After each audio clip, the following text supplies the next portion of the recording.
ಮಹನೀಯ ಬಂಧುಗಳೇ, ಕರ್ನಾಟಕದಲ್ಲಿ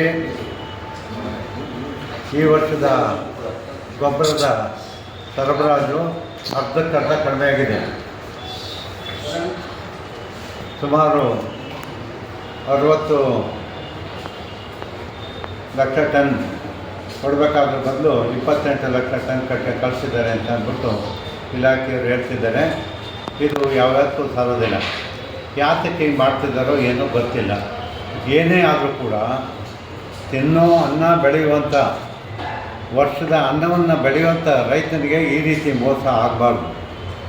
ಮುಂಗಾರಿನಲ್ಲಿ ಯಾವ ರೀತಿ ಅಪಾಯಗಳನ್ನು ಎದುರಿಸ್ತೇ ಹೋದರೆ ಮುಂದಕ್ಕೆ ದೇಶಕ್ಕೆ ಅನ್ನದ ಕೊರತೆ ಆದಾಗ ಮುಂದೆ ಏನು ಮಾಡೋದು ಅನ್ನೋ ಲೆಕ್ಕಾಚಾರ ಆಳುವಂಥ ಸರ್ಕಾರಕ್ಕೆ, ಕೇಂದ್ರ ಸರ್ಕಾರಕ್ಕೆ ಮತ್ತು ರಾಜ್ಯ ಸರ್ಕಾರಕ್ಕೆ ಎರಡೂ ಕೂಡ ಇರಬೇಕು.